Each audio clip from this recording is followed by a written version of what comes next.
नमस्ते दोस्तों, मैं आदित्य। आखिरकार फिनियस गेज कौन था? 13 सितंबर 1848 में वर्मोंट शहर अमेरिका में फिनियस गेज नाम का एक rail road construction worker field पर काम कर रहा था। फिनियस गेज बहुत ही मेहनती और ईमानदार इंसान था। उसके साथी उसे बहुत ही पसंद करते थे।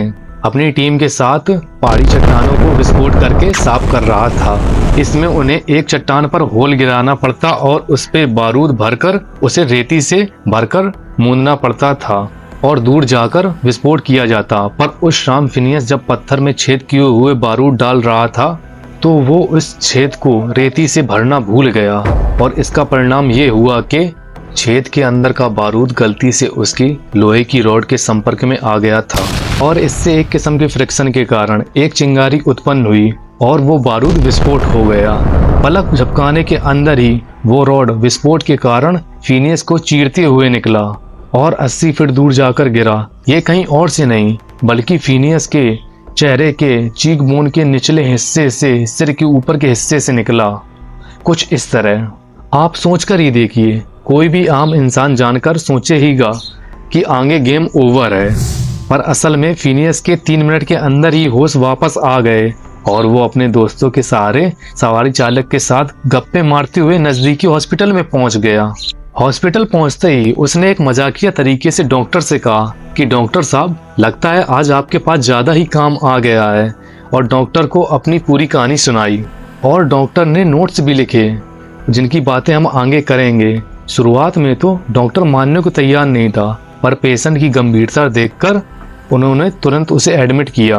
डॉक्टर द्वारा बनाए गए नोट्स में लिखा था कि पेशेंट खून की उल्टियां कर रहा था, जिसमें उसके दिमाग के छोटे छोटे अंश दिखाई पड़ रहे थे। आप सोचकर ही देखिए, हम लोगों को सुनकर ही कैसा लग रहा है, लेकिन ये फिनियस की सच्चाई थी। कोई भी ये नहीं कह सकता कि ये इंसान जिंदा कैसे बचा और क्या आगे जिंदा रहेगा।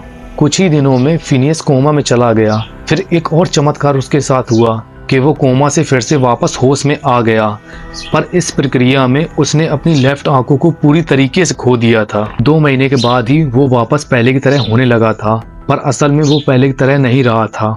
मतलब देखने में तो वो पहले की तरह स्वस्थ दिखाई देता था, लेकिन जो लोग उसे पहले से पहचानते थे उन्हें फिनियस व्यवहार में पहले की तरह महसूस नहीं होता था। वो फिनियस जिसको सभी लोग पसंद करते थे, उसका आदर करते थे, उसके व्यवहार में भारी बदलाव आ गए थे, इतना कि उसके करीबी लोग ही उसे नहीं पहचान पा रहे थे और इसीलिए वो अपनी रेल रोड कंस्ट्रक्शन की नौकरी से निकाला गया था। जो लोग उसे पहले से जानते थे उन्होंने रिपोर्ट किया कि फिनियस को ज्यादा ही गुस्सा और आक्रामक हो गया है।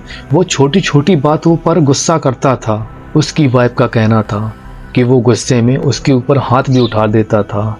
ये सिम्टम इशारा कर रहे थे कोई गहरी परेशानी का, जो सतह पर दिखाई नहीं दे रही थी। फिनियस का व्यवहार पहले जैसा नहीं रहा, ऐसा क्यों हुआ? इस सवाल का जवाब डॉक्टर ने दिया। पहले माना जा रहा था कि फिनियस के दिमाग के दोनों हेमिस्फीयर डैमेज हो गए हैं, लेकिन फिर जब जांच हार्वर्ड यूनिवर्सिटी में किया गया तो इस घटना का एक सिमुलेशन तैयार किया गया और पता चला कि फिनियस के दिमाग के दोनों हेमिस्फीयर डैमेज नहीं थे, बल्कि सिर्फ दाहिना हेमिस्फीयर डैमेज हुआ था। उन्होंने बहुत ही पॉसिबल कॉम्बिनेशन निकाले हुए थे रॉड को उसके दिमाग के चीरने, और कुछ ही गिने चुने कॉम्बिनेशन में वो जिंदा बच पाता। फिनियस सच में ही बहुत किस्मत वाला था कि वो रॉड ने उसके प्रीफ्रंटल कॉर्टेक्स को चीर दिया था। इसीलिए उसके बर्ताव में बदलाव पूरी तरीके से समझाया जा सकता है। प्रीफ्रंटल कॉर्टेक्स हमारे दिमाग का वो भाग होता है जहाँ पर लॉजिक, ईगो, कॉम्प्लिकेटेड थॉट्स और यहाँ पर हमारी पर्सनैलिटी भी बसती है। बस इसी भाग के नष्ट होने के कारण फिनियस असल में फिनियस नहीं रहा था और कुछ व्यवहारिक परेशानियों की वजह से वो अकेला पड़ गया था। कोई भी उसके साथ रहना नहीं चाहता था। पहले वो जगह जगह पर घूमता था, लोगों को अपनी कहानी बताकर, अपने जख्म बताकर पैसे कमा लेता था, पर कुछ दिनों में ये स्रोत भी खत्म हो गया। इसी वजह से वो साउथ अमेरिका के चिली देश के लिए रवाना हो गया। अपनी एक नई जिंदगी की शुरुआत करने के लिए, अपना पेट पालने के लिए वहाँ वो स्टेज कोचेस चलाने लगा। अब यहाँ पर एक इंटरेस्टिंग चीज हुई थी कि एक स्टेज कोच चलाना इतना आसान नहीं होता है। स्टेज को चलाने में दिमाग के कई भागों का उपयोग किया जाता है। फिनियस के लिए शुरुआत में सीखना मुश्किल था, लेकिन वो जैसे जैसे सीखता गया वैसे वैसे एक उसके साथ विचित्र चीज और होने लगी। उसके दिमाग के दूसरे भागों के न्यूरॉन उन न्यूरॉन की जगह लेने लगे थे जो घटना में नष्ट हो गए थे। इस वजह से वो स्टेज कोचेस चला सका। हालांकि वो पूरी जिंदगी ठीक नहीं हो पाया था। वैज्ञानिकों के अनुसार ये भी एक चमत्कार से कम नहीं था कि वो इतने मुश्किल स्किल सीख पा रहा था। साउथ अमेरिका के एक डॉक्टर फिनियस जिनका पेशेंट था, उन्होंने बाद में बताया कि वो स्वभाव से बहुत ही अच्छा हो गया था, हमेशा खुश रहता और हमेशा जोश से भरा रहता था। लेकिन कुछ ही सालों बाद 12 साल दुर्घटना वाले दिन के बाद फिनियस मिर्गी के दौरों के वजह से मर गया। ये मिर्गी के दौरे का कारण उसकी वही दिमागी बीमारी को बताया गया। आदमी के सिर के आर पार 3.5 फीट लंबी रॉड और 200 किलोमीटर प्रति घंटे की रफ्तार से गुजरी थी और फिर भी वो 12 साल जिंदा रहा।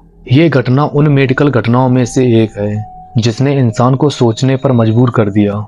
तो दोस्तों, उम्मीद है ये वीडियो आपको पसंद आया होगा और इससे कुछ नया सीखने को मिला होगा। दोस्तों, एक सवाल का जवाब एकदम सच्चाई से देना। ये किस्सा सुनकर आपको ये लग रहा होगा कि ऐसा सच्चाई में हो सकता है या फिर नहीं। कमेंट में जरूर बताना, हम जानना चाहेंगे। धन्यवाद। जय हिंद। आपका दिन शुभ हो।